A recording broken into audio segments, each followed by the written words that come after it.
Before a single soldier could kill a tank, the tank was a god. A god of steel and fire, moving across the earth with the force of an earthquake, unstoppable, invulnerable. In the early days of mechanized warfare, to face a tank as an infantryman was to face certain annihilation. The sound of its treads was a death sentence. And then, from the ashes of a dying empire, a crude, simple weapon was born. A weapon that stripped the war machine of its divinity and placed the power to destroy it into the hands of an ordinary soldier. Its name was the Panzerfaust. To understand the revolution of the Panzerfaust, we must go back to the terror of the Blitzkrieg. In the opening years of World War II, German panzer divisions rolled over Europe. The tanks, acting as steel spearheads, punctured defensive lines, encircled entire armies, and redefined the speed of war. For the Allied infantryman, his anti-tank weapons were pitifully inadequate. Anti-tank rifles could barely scratch the paint. Hand grenades were useless unless you could climb on top of the tank, a suicidal act. Large anti-tank cannons were cumbersome, immobile, and easy targets. The tank was the king of the battlefield, and the infantryman was a pawn. But ironically, it was the Germans, the masters of tank warfare, who would first be forced to confront its mortality. When they invaded the Soviet Union, they ran into a sea of T-34 and KV-1 tanks. Suddenly, the German soldier felt the same terror of facing a superior armored foe. They needed a solution, one that was cheap, fast, and could be mass-produced. The answer lay in a simple but brilliant principle of physics, the Monroe effect, or the shaped charge, HEAT.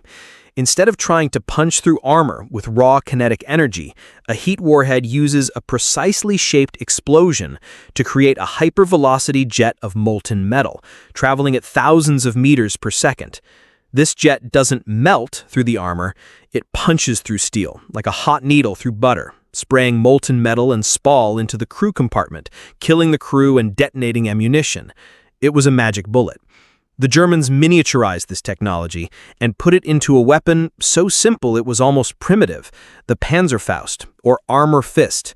It was not a gun. It was a single-use steel tube containing a heat warhead and a small propellant charge. It had no complex sights, no moving parts, just a tube, a warhead, and a trigger. Anyone with a few minutes of instruction could use it. This was the true revolution of the Panzerfaust. It democratized tank killing. It took the power out of the hands of specialists and gave it to every soldier. But the story of the Panzerfaust is not a story of technological glory. It is a story of desperation. As the war drew to its apocalyptic close, a dying Nazi Germany armed its very last soldiers with this weapon. Not seasoned veterans, but young boys of the Hitler Youth and old men of the Volkssturm militia. The official histories record the cold statistics of its effectiveness, but the personal accounts and the photographs from the final days of the war tell the real story. Imagine a 15-year-old boy hiding in a pile of rubble in Berlin, a steel tube trembling in his hands. He has to wait for the Soviet T-34 monster to get close, so close he can see the weary face of the tank commander. The effective range of a Panzerfaust was just 30 to 60 meters. It was a terrifyingly intimate duel. To fire it was to be enveloped in a cloud of fire and smoke, and to risk being killed by the shrapnel from the very tank you just destroyed. It was a weapon of suicidal ambushes. The image of a single soldier with a single-use weapon being able to take down a multi-million-dollar war machine forever changed the calculus of the battlefield. The god of steel could now be made to bleed, and the god killer could now be anyone. If the Panzerfaust was the desperate scream of a dying empire, the RPG-7 was the persistent anthem of the underdog. The Soviet Union had learned the bitter lessons of anti-tank warfare on the Eastern Front. They had seen the power of simple shoulder-fired weapons, and they set out to perfect it with their own design philosophy. So simple it couldn't fail, so rugged it was nearly eternal, and so mass-produced it could arm every army and every revolution on the planet.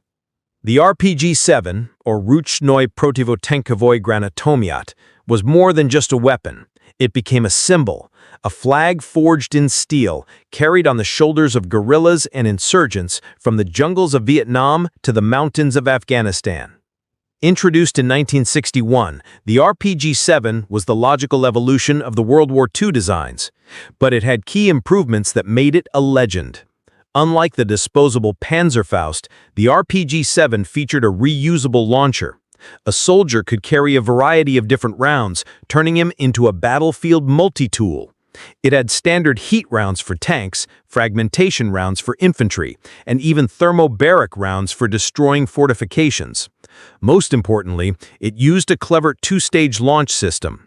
A small charge pushed the grenade out of the launcher.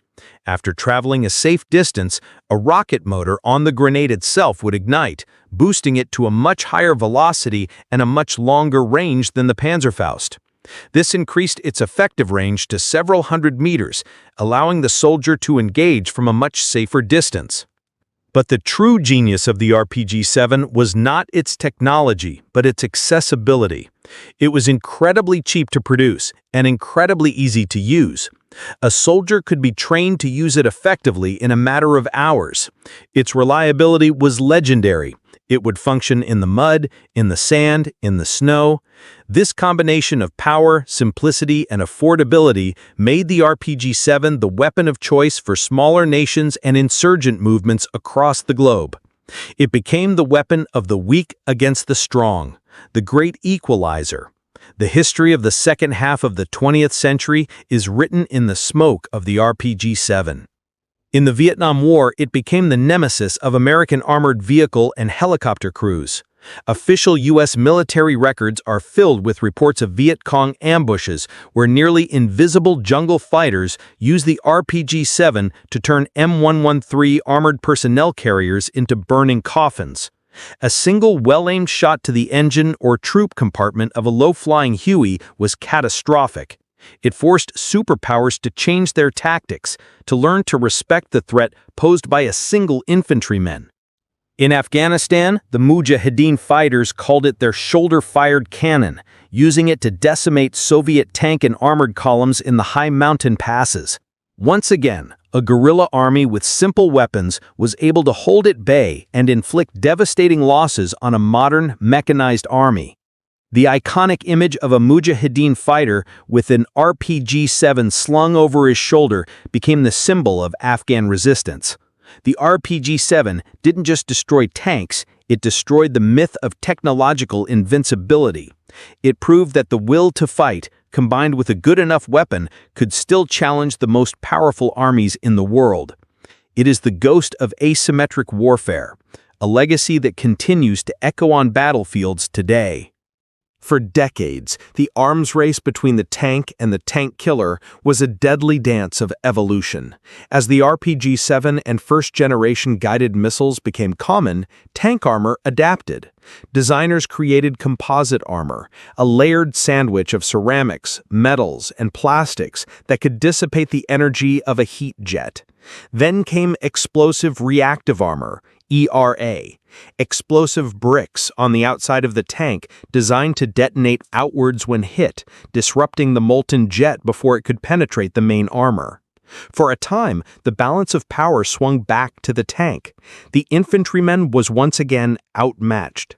Another technological revolution was needed, and it came in the form of a missile that could think. Its name was the Javelin.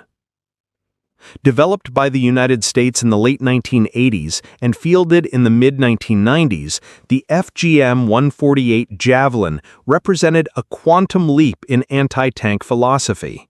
If the Panzerfaust was a weapon of desperation, and the RPG-7 a weapon of persistence, the Javelin is a weapon of technological dominance.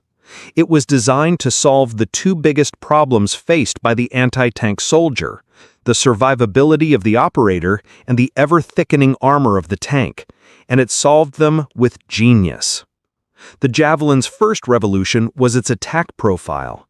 Instead of flying in a straight line into the thickest front or side armor of a tank, the Javelin was designed to perform a top attack. After launch, the missile flies high into the air and then plunges down onto its target from above. The logic is simple. The thinnest, most vulnerable armor on any tank is the roof of its turret. The Javelin attacks where composite and reactive armor is almost useless. It's like a boxer ignoring body blows and instead delivering a knockout punch directly to the top of the head. The second, and arguably more important revolution, was its fire-and-forget system. With a Panzerfaust or RPG-7, the soldier had to stay exposed to aim and remained exposed for a moment after firing. With older wire-guided missiles, the operator had to keep the target in his sights for the entire flight time of the missile, making him a stationary target. The Javelin changed everything.